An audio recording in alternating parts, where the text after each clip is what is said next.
Hello friends, I am Shama और आज मैं आपके साथ डिस्कस करूंगी psycho social development theory which is given by Eric Erikson. Okay, so his full name is Eric Homburger Erikson and he was a German psychologist. In 1950 इन्होंने एक theory develop की which name is psycho social development theory. और in that theory इन्होंने हमें identity crisis के बारे में बताया. He was the first person who coined this identity crisis. Okay, और ये उस वक्त बहुत पॉपुलर हुई थी. इवन आज भी हमारे एजुकेशन फील्ड में हम देखें तो ये बहुत पॉपुलर है, हम इसे पढ़ते हैं. Okay, now come to the next point. इनकी थ्योरी साइको सोशल डेवलपमेंट, ये सेगमेंट फ्रॉइड की थ्योरी साइकोसेक्सुअल डेवलपमेंट पर बेस्ड थी. इनकी सेगमेंट फ्रॉइड की theory psycho social development theory को इन्होंने थोड़ा सा मॉडिफाइड किया और अपनी theory psycho social development theory इन्होंने डेवलप करी. ओके, अपनी इस थ्योरी में इन्होंने हमें 8 स्टेजेस के बारे में बताया. ओके, और इन्होंने हमें बताया कि from the infant through out the adulthood या ओल्ड एज हम कह सकते हैं, हम हर एक स्टेज में हमारे पास 8 स्टेजेस होते हैं और हर एक स्टेज में हमारे पास एक टास्क होता है. ओके, जिसे इन्होंने क्राइसिस कहा है. ओके, एक टास्क होता है और जो इस टास्क को पॉजिटिवली फुलफ़िल करता है तो वो व्यक्ति, वो पर्सन हमारे सोसाइटी में एक पॉजिटिव कंट्रीब्यूशन देता है, एक हेल्दी पर्सनालिटी डेवलप करता है. और जो इन टास्क को पॉजिटिवली फुलफ़िल नहीं कर पाता तो वो एक अनहेल्दी पर्सनालिटी डेवलप करता है और हमारी सोसाइटी में उनका जो कंट्रीब्यूशन होता है वो या तो ना के बराबर होता है या नेगेटिव होता है. ओके, सेकेंडली इन्होंने हमें बताया कि जो हमारी ये 8 स्टेजेस है ना, इसकी डेवलपमेंट प्री डिटरमाइंड होती है. जैसे मान लो 1, 2, 3, 4 स्टेजेस हैं. ओके, तो जो हमारी सेकेंड स्टेज की डेवलपमेंट होगी ना, वो हमारी फर्स्ट स्टेज की डेवलपमेंट के थ्रू डिटरमाइंड होगी. प्री डिटरमाइंड होती है हमारी ईच स्टेजेस की डेवलपमेंट. ओके, थर्ड स्टेज की जो डेवलपमेंट होगी वो सेकेंड के थ्रू डिटरमाइंड होगी. तो ये चीज़ें उन्होंने हमें अपनी थ्योरी में बताया. चलें देख लेते हैं ये 8 स्टेजेस कौन कौन से थे. और ये हैं हमारे Eric Erikson. Okay, so now come here. So मैंने आपको बताया, उन्होंने हमें 8 स्टेजेस के बारे में बताया. तो सबसे पहले जो स्टेज थी वो ट्रस्ट वर्सेस मिसट्रस्ट थी. Second one is autonomy versus shame and doubt. Third one is initiative versus guilt. Fourth one is industry versus inferiority. Fifth one is identity versus confusion. Sixth one is intimacy versus isolation. After that, generativity versus stagnation. And the eighth one is integrity versus despair. Okay, so now let's discuss about each stages one by one. So first one is trust versus mistrust. देखिए, इसकी जो as होती है ना, वो birth and 1 year के बीच में होती है, फ्रॉम 0 to 12 मंथ्स हम कहते हैं. ओके, और यहाँ पर जो है हमारा वर्च्यू जो है, जो हमारा टास्क है, वो होप डेवलप करना होता है. ओके, तो देखिए इसे हम समझते हैं. हम सबको पता है 0 to 12 मंथ का जो बच्चा होता है वो पूरी तरह से डिपेंडेंट होता है अपनी मदर के ऊपर, हो सकता है या फिर जो भी उसका केयर गिवर है. ओके, उस पर डिपेंडेंट होता है. तो अगर उसे अपने केयर गिवर के through adequate care, adequate love जो है उसे अगर मिल रहा है, ओके, तो जो है उसके अंदर होप डेवलप होती है. ओके, वो सेफ फील करता है. ओके, और अगर जो है उसे ये एडिक्वेट केयर, एडिक्वेट लव, उसकी जो नीड्स हैं, नीड क्या होती है इतने छोटे बच्चे की? फीडिंग. अगर जो है उसे अपना फूड टाइम पे मिल रहा है, उसे केयर मिल रही है, उसे लव मिल रहा है, तो दैट्स इनफ. और अगर उसे यही चीज़ नहीं मिलती है तो उसके अंदर होप डेवलप नहीं होती, वो फियर फील करता है. ओके, देखिए यहाँ पे एक पिक्चर है, यहाँ पे से केयर मिल रही है, देन ये अच्छी बात है, एक पॉजिटिव पर्सनालिटी डेवलप हो रही है। और यहाँ पर जो है इसकी मम्मा जो है या जो भी इसका केयर गिवर है वो उस पर गुस्सा कर रहा है, उसे एडिक्वेट केयर नहीं मिल रही है, तो यहाँ पे जो है एक अनहेल्दी पर्सनालिटी की तरफ हम जा रहे हैं। ओके, तो देखिए इस स्टेज का जो है आउटकम्स क्या निकलता है। अगर उसे एडिक्वेट केयर एंड लव मिला है देन वो सेफ़ फील करता है, सिक्योर फील करता है। और अगर ऐसा नहीं होता है तो उसके अंदर जो है ट्रस्ट जो है डेवलप नहीं होता, वो हमेशा मिसट्रस्ट में रहता है, सस्पिशन में रहता है, एंजाइटी में रहता है। ओके, तो ये हो गया हमारा first stage. Now come to the next stage. So second one is autonomy versus shame and doubt. So ये जो होता है ये हमारा 1 to 3 ईयर्स के बीच में होता है। ओके, और इस एज में बच्चा क्या करता है, अपने जो पर्सनल एक्टिविटी होती है उसको कंट्रोल करना शुरू कर देता है, मतलब वो सीखने लगता है, अपनी सेंसेस डेवलप करने लगता है, अपने पर्सनल जो एक्शंस है उसको कंट्रोल करने के लिए। ठीक है, और यहाँ पर जो है हम बच्चों को कुछ बेसिक जो टास्क होते हैं वो सिखाने लगते हैं। ओके ना, तो यहाँ पे क्या होता है, वो अपने बेसिक एक्शन परफॉर्म करने लगता है। जैसे कि हम इसे यहीं पर हम इसे जो है पॉटी ट्रेनिंग करवाते हैं, इसको कई बार पॉटी ट्रेनिंग एज भी कहा जाता है। ओके, और देखिए जो यहाँ पे हमारी वर्च्यू होती है ना वो विल होती है, विल डेवलप करना होता है। उसके बाद जो क्या होता है, बच्चा अपने जो है सिंपल डिसीजंस जो है वो खुद लेने लगता है, जैसे कि वो कौन से खिलौने से खेलेगा, वो क्या खाएगा, वो क्या पहनेगा, इस तरह के। तो यहाँ पर अगर हम कहें तो देखिए यहाँ पर भी जो हमारे पेरेंट्स होते हैं, जो हमारे केयर गिवर्स होते हैं, उनका बहुत बड़ा रोल होता है। इसमें क्या होता है कि बच्चों को उनके कुछ डिसीजंस, ओके, जो सिंपल डिसीजंस होते हैं वो उन्हें लेने देना चाहिए। जैसे कि मान लो वो कौन से कपड़े पहनेगा, वो कौन से खिलौने से खेलेगा, तो हो सकता है जो कपड़ा उसने डिसाइड किया हो वो उस ओकेजन के अकॉर्डिंग नहीं होगा।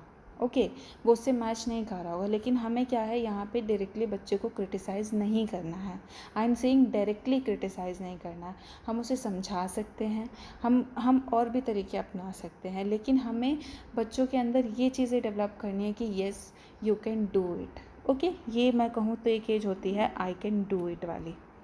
ओके, बच्चे के अंदर एक रिस्पॉन्सिबिलिटी डेवलप हो रही होती है। और अगर जो है बार बार हम बच्चों को डांट रहे हैं, उस मतलब जो होता है ना, कुछ पेरेंट्स हमने देखे भी होंगे ऐसे होते हैं कि वो बच्चों को कुछ ज़्यादा ही कंट्रोल करके रखते हैं, तो यहाँ पर क्या है, हम एक पॉजिटिव पर्सनालिटी डेवलप नहीं कर पा रहे हैं।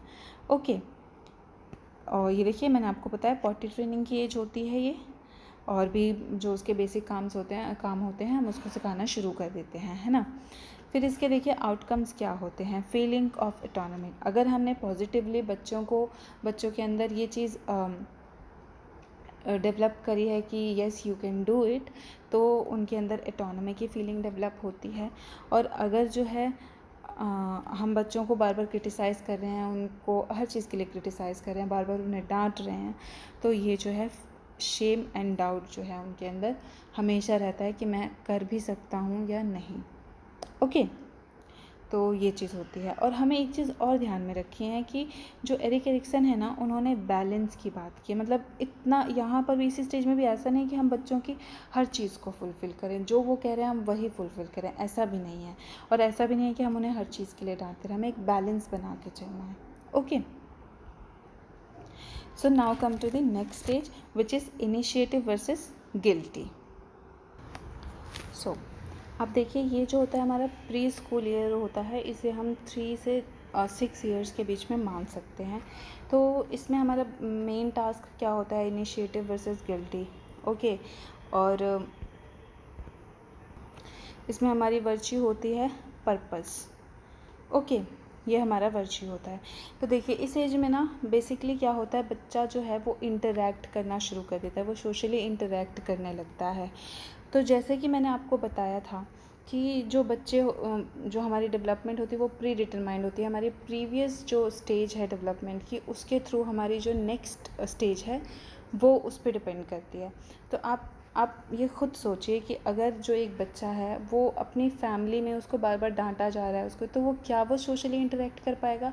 उसके अंदर तो हमेशा एक गिल्ट रहेगी ना, वो हमेशा कन्फ्यूजन में रहेगा कि हाँ मैं करूँ या ना करूँ, इस तरह से। और अगर वो पॉजिटिवली वो तो कॉन्फिडेंटली वो जो है वो दूसरों के साथ इंटरेक्ट करेगा। तो इस एज में क्या हो, बेसिकली यही होता है कि हम सोशली इंटरेक्ट करना शुरू कर देते हैं अपने सेम एज के साथ, या हो सकता है वो हमसे थोड़ा बड़ा हो, हम सोशली इंटरेक्ट करने लगते हैं। हम ऐसे प्ले करते हैं, ऐसे प्ले जो है हम करते हैं जिसमें हम सोशली इन्वॉल्व हों एक दूसरे के साथ। ओके, फ्रेंड्स भी बनने लगते हैं इस एज में थोड़े बहुत।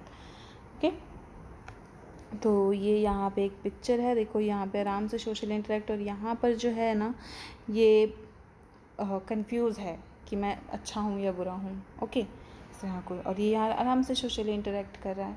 ओके, सो इसके देखिए आउटकम्स क्या होते हैं। Leads to a sense of purpose. अगर यहाँ पे हम पॉजिटिवली डेवलप कर जाते हैं तो हमारे अंदर पर्पस की सेंस डेवलप होती है। और अगर हम ऐसा नहीं कर पाते हैं, हमारे अंदर देखिए अगर पॉजिटिवली होता है ना तो हमारे अंदर, मैं अगर सिंपल लैंग्वेज में कहूँ, हमारे अंदर कॉन्फिडेंस डेवलप होता है। और अगर ऐसा नहीं होता है तो हमारे अंदर हमेशा एक गिल्ट की फीलिंग रहती है। Okay, so now come to the next one. So it is industry versus inferiority. Okay, देखिए ये जो होता है ना ये हमारा स्कूल एज होता है। ओके, ये हमारा स्कूल एज होता है। ये 6 to 12 ईयर्स हम कह सकते हैं इसे। ठीक है, तो यहाँ पे क्या होता है, देखिए यहाँ पर भी फीचर तो यही है कि सोशली इंटरेक्ट करता है, लेकिन क्या होता है वो अपने पेम्पर जोन से निकल के, वो अपने कंफर्ट जोन से निकल के वो स्कूल में जाता है। ओके, वहाँ उसे न्यू सोशल इन्वायरमेंट मिलता है, उसे वहाँ इंटरेक्ट करना होता है। ओके, वहाँ वो नए लोगों से मिलता है, वहाँ अपने टीचर से इंटरेक्ट करना सीखता है, अपने फ्रेंड्स बनाता है वो। ठीक है, कैसे किस तरह से अपने इन्वायरमेंट को हैंडल करना है, वो एक न्यू इन्वायरमेंट होता है उसके लिए। वहाँ पे उसके पेरेंट्स नहीं हैं, सब कुछ नया है। जो भी है 5 आवर्स 6 आवर्स उसे अपने कंफर्ट जोन से अलग रहना पड़ता है स्कूल में। ठीक है, तो यहाँ पर भी अगर हम प्रीवियस को देखें, अगर हम पहले ही सोशली इंटरेक्ट नहीं कर पा रहे हैं अपने कंफर्ट जोन में रह के, तो आप खुद सोचिए कि हम एक न्यू सिचुएशन में आके किस तरह से इंटरेक्ट करेंगे।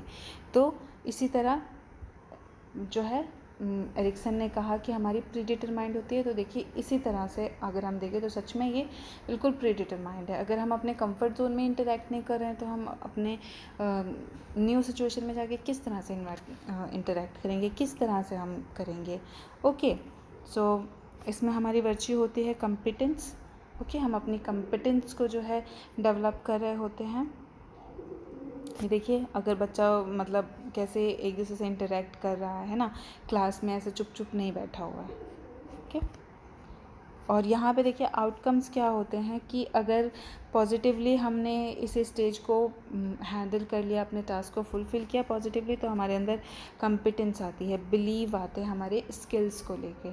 ओके, और अगर यहाँ पर भी नहीं हुआ तो क्या है कि हमेशा हम डाउट में रहते हैं अपनी एबिलिटीज़ को लेके। ओके, तो अब आ जाते हैं हम अपने नेक्स्ट स्टेज के ऊपर, which is identity versus confusion. और इसे हम ये कहें कि एक ट्रबलसम एज होती है, troublesome age which is teen age. इस टाइम पे हमारे अंदर बहुत सारे चेंजेस आते हैं, हार्मोनल चेंजेस। हमारा माइंड भी हमेशा जो है वो हमेशा मतलब कंफ्यूज रहता है, वो कभी मतलब ये इस एज को हम कहते हैं कि अनस्टेबल एज होती है।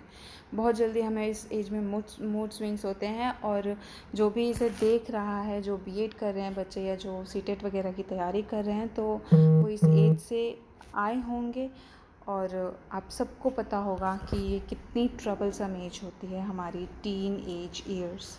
ओके, जो कि हमारी 12 से 19 ईयर्स रहती है। यहाँ पे क्या होता है, हम अपनी आइडेंटिटी, हमारा जो मेन वर्क होता है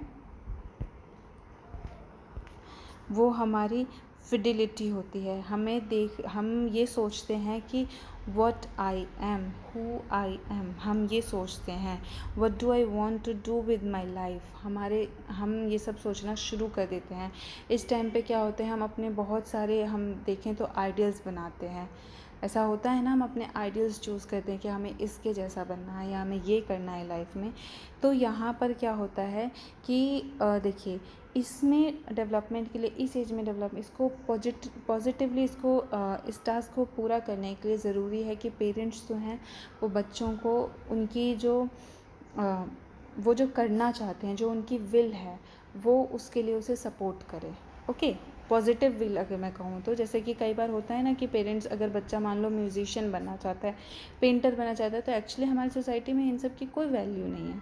तो हमारे पेरेंट्स हमेशा हमसे कहते नहीं, तुम डॉक्टर या इंजीनियर ही बनो, तुम MBA ही करो। तो इस तरह से नहीं होना चाहिए। ओके, बच्चों की जो चॉइस है हमें उसे सपोर्ट करना चाहिए। ओके, ये होता है, तभी जो है हम अपने आइडेंटिटी को पहचान पाएंगे। कई बार क्या होता है कि बच्चों के अंदर कोई ना कोई क्वालिटी होती है, लेकिन हम उसे नज़रअंदाज कर देते हैं, फिर उसे ज़बरदस्ती किसी और काम में जाना होता है। तो मे बी वो सक्सेसफुल हो भी सकता है और सक्सेसफुल नहीं भी हो सकता है। ठीक है, तो ये होता है इस एज में। ये एक फ़ोटो है, जैसे कि मैंने बोला कि प्री डिटरमाइंड होता है। अगर आपका पहले से डेवलपमेंट सही चला आ रहा है, सपोर्ट आपको मिल रहा है, तो आप ऑलवेज़ आप कॉन्फिडेंट रहेंगे, और अदरवाइज़ आपको जो है प्रॉब्लम हो सकती है आगे। देखिए, इसके आउटकम्स क्या होते हैं। इसमें क्या होता है कि अगर ये स्टेज में हमें सपोर्ट मिल जाता है, हम इस टाइम पे अपने आप को डिसाइड कर लेते हैं कि हमें क्या करना है, हर चीज़ मतलब पॉजिटिव हो जाती है हमारी इस स्टेज में, तो हमारे अंदर एक इंडिपेंडेंसी और एक कंट्रोल की फीलिंग डेवलप होती है। ठीक है, हम अपने आप को इंडिपेंडेंट फील करते हैं, हम सोचते हैं कि yes I can do it, okay, my self. तो अगर ऐसा ना हो तो इनसिक्योरिटी और हम कंफ्यूज रहते हैं हमेशा। Okay, so now come to the next one, and I think this one is our 7th stage ना, intimacy versus isolation। तो देखिए, ये हमारे यंग एडल्ट्स होते हैं 20 to 40 years। ओके, तो यहाँ से हमारे रिलेशनशिप की शुरुआत हो जाती है, जो कि हम अदर्स के साथ बनाते हैं। हमारे रिलेशनशिप इस टाइम पे, जिसे हम लविंग रिलेशनशिप भी कह सकते हैं, वो शुरू हो जाते हैं। हम इस एज में कमिटमेंट करना शुरू हो जाते हैं दूसरों के साथ में, अपनी फैमिली मेम्बर्स के साथ में, और हम अपने पर्सनल रिलेशनशिप को एक्सप्लोर करना शुरू कर देते हैं। ओके, और इस टाइम पे हमारी वर्च्यू होती है लव, एंड